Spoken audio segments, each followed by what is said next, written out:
Vamos a entrar en comunicación a esta hora con un dirigente de la CGTP. Le damos la bienvenida al compañero Gustavo Minaya, secretario general adjunto de la Central Obrera, la CGTP, a quien le damos los buenos días. ¿Cómo está, compañero Minaya? Muy buenos días. Estimado señor Castillo, muy buenos días. Un saludo cordial a nombre de la Confederación General de Trabajadores del Perú y agradeciendo a Red RCR y a usted por esta oportunidad para informar al país sobre las tareas que tenemos programadas en la CGTP. Bien, hay una preocupación que nos ha dejado después de esta importante reunión a nivel internacional de APEC que se ha llevado acá en nuestro país y que ha reunido pues representantes del mundo asiático importantes, representantes, presidentes inclusive, que le han dado pues un peso importante y genera una expectativa para el país en lo que pueda significar inversión, generación de puestos de trabajo, etcétera. Sin embargo, también es cierto que el tema de la violencia y el crimen organizado que está imperando en nuestra patria, en cierta medida eh, genera un gran temor para las grandes inversiones. ¿Cuál es el punto de vista de la CGTP? Ciertamente, la visita de las 21 economías a nuestro país en esta cumbre de la APEC ha significado una expectativa muy importante para la mejora de la economía del país, para la mejora de las oportunidades de los trabajadores y las trabajadoras del país. Pero también tenemos que ser reflexivos y tenemos que hacer un balance de lo que ha significado estar en APEC en los últimos 26 años. Desde el año 1998, el Perú integra este espacio importante de las 21 economías más importantes del mundo. Y la pregunta cae por sí sola: ¿en qué ha beneficiado a la mayoría de los peruanos, sobre todo a los peruanos pobres, sobre todo a los hombres y mujeres que construyen la riqueza de empresas y de nuestro país? Y la verdad que eso nos deja un balance muy negativo para los trabajadores y trabajadoras. Se han desarrollado también tres cumbres con esta última: la primera en el año 2008, la segunda en el año 2016, todas con la expectativa de mirar siempre a futuro y de, como nos decían y como nos han dicho ahora en esta última cumbre, que esto tiene que traer desarrollo y mejoras en la economía de todos los peruanos. Pero ¿es verdad que ha mejorado la economía de todos los peruanos estando ya 26 años en el APEC? ¿O solamente esa mejora ha servido para un pequeño grupo de élite de poder económico frente a la desgracia de los trabajadores y trabajadoras que aún no vemos desarrollar nuestras oportunidades, nuestros proyectos de vida futuro, nuestra participación en el desarrollo de nuestros hijos y de nuestras hijas?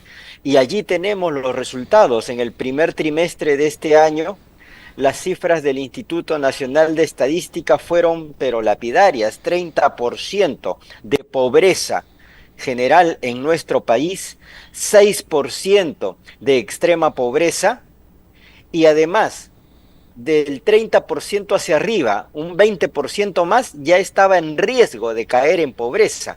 A estas alturas, cerrando casi el 2024, no me cabe la menor duda de que la pobreza se ha incrementado y también la extrema pobreza. Miles de trabajadores siguen siendo despedidos de sus puestos de trabajo a través de modalidades como ceses colectivos, suspensiones perfectas, y al empresario no le interesa. Pero también se han generado expectativas, ahí donde viene el tema. Creo que o son muchas las expectativas que se están generando, de repente el hombre de a pie muy poco ve esa posibilidad de que su bolsillo se incremente, no de soles, sino de deudas, y lógicamente nos genera este vacío, más aún cuando tenemos un problema de violencia, ¿no? De crimen organizado, que pareciera que gobierna nuestro país. Sí, así es, señor Castillo. Primeramente, las disculpas, a veces la conexión y la red nos hace una mala jugada, pero ya estamos nuevamente conectados para que el país y nuestros hermanos de la construcción puedan también apreciar la opinión y las tareas que hace nuestra CGTP frente a la coyuntura nacional. Y señalábamos ciertamente que el balance en la APEC no es muy positivo para la mayoría de peruanos. Y de eso la misma realidad nos golpea fuertemente.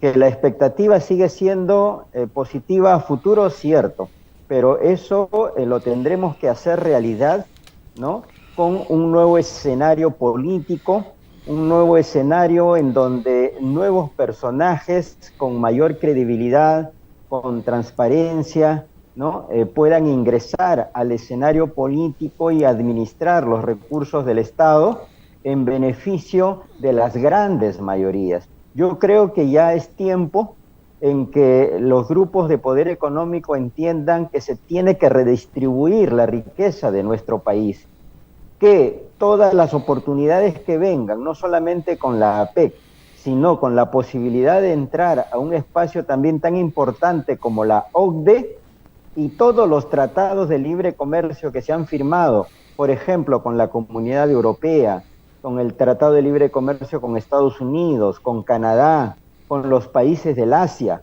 sirvan realmente para poder salir de esta crisis económica que golpea más a todos los peruanos pobres de nuestro país. En este momento la realidad, mi estimado señor Castillo, es que los peruanos y peruanas viven en completa mendicidad.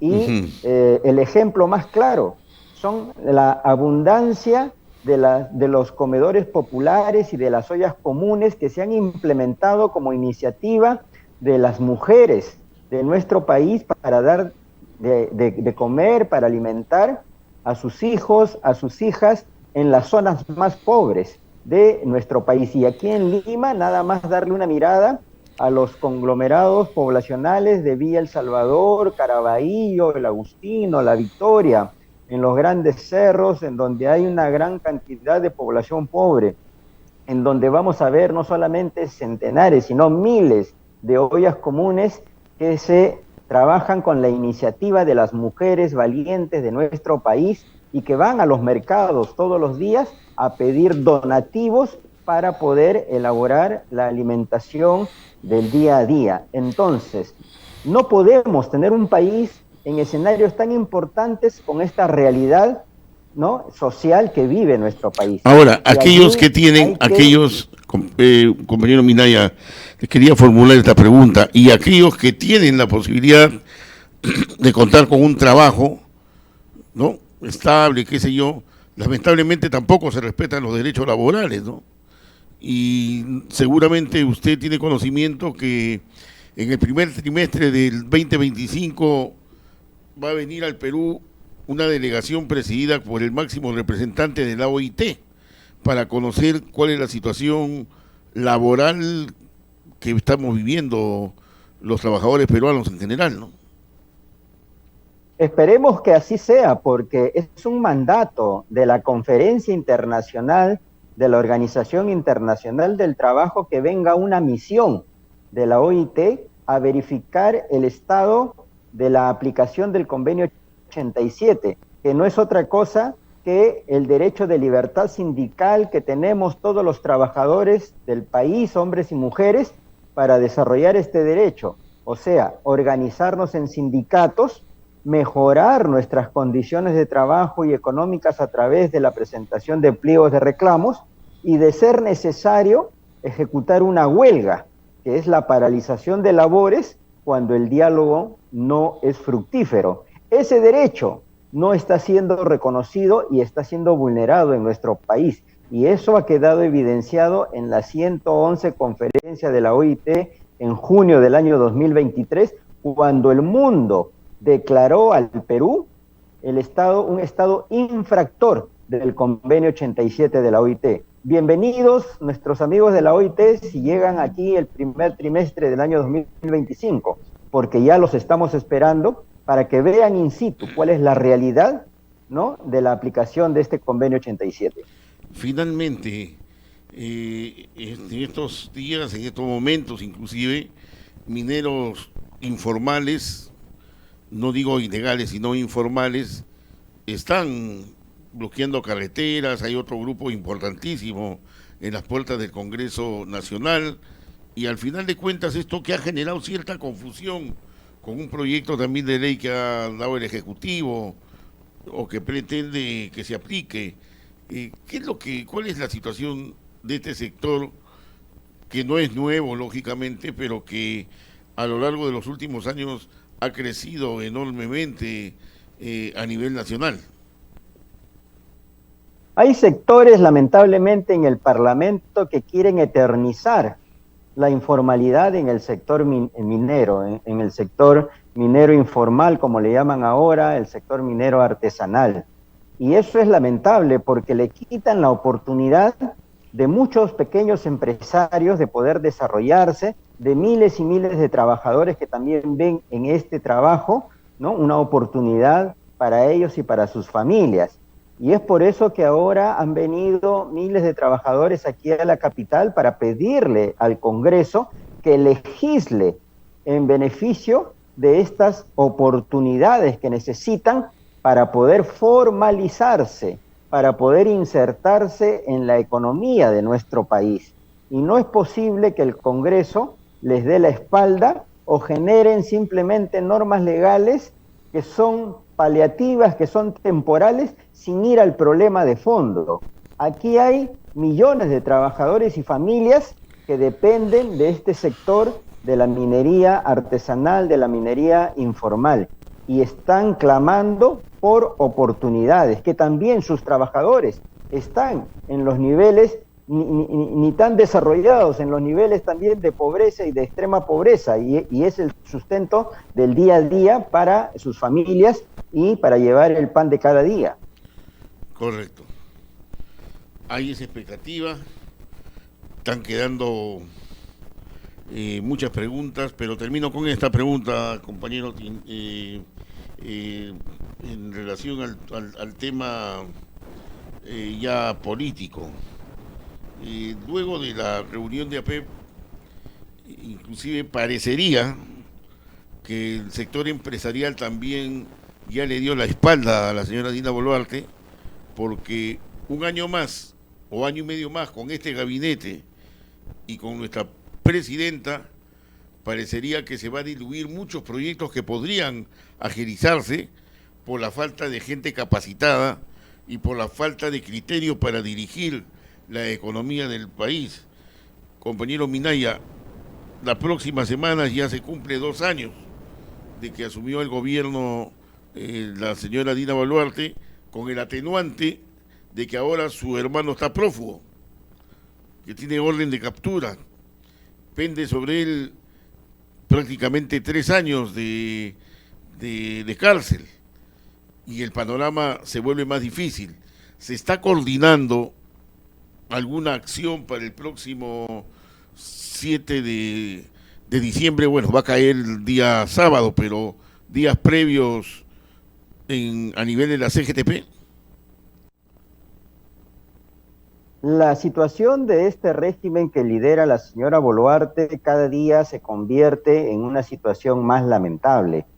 Ella, el Ejecutivo y el Legislativo se disputan entre el 2 y el 3% de aprobación ciudadana. Más del 95% no los quieren. Sin embargo, siguen ellos atornillados, decidiendo los destinos del país como si tuvieran la legitimidad para hacerlo.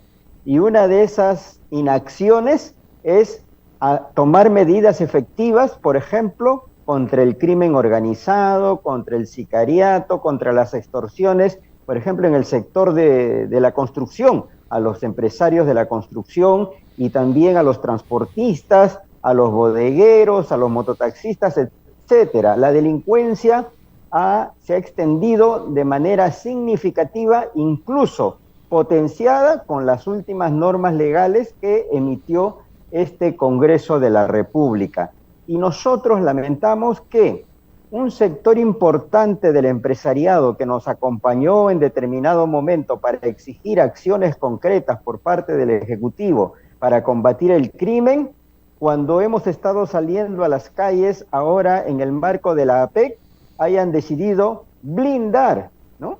Blindar al Poder Ejecutivo con el argumento de que hay que dar una buena apariencia a las economías que visitaron a nuestro país, cuando la realidad parece que la han ignorado ellos, ¿no? Sus propios empresarios de bases están sufriendo las penurias de la delincuencia, de las extorsiones, y es por eso que la CGTP sigue manteniendo su posición de que tiene que cambiarse este régimen lo antes posible.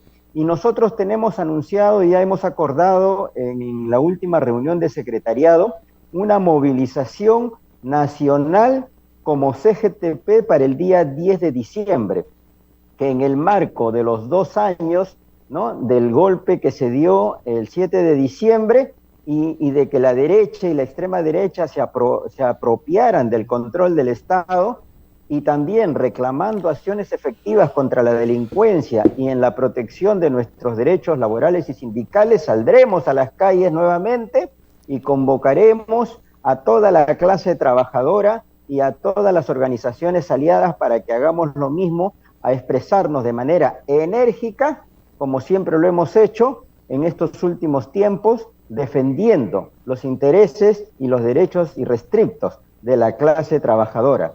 También hemos aprobado ir a una próxima Asamblea Nacional de Delegados en febrero del año 2025, en donde se aprobarán nuevos acuerdos, ¿no?, que llevarán a la CGTP a seguir encumbrándose como la organización líder y la matriz en nuestro país, que siempre, de manera irrefutable, ha defendido a los trabajadores y trabajadoras. Muy bien. Muchas gracias por su participación al compañero Gustavo Minaya, secretario general adjunto de la CGTP.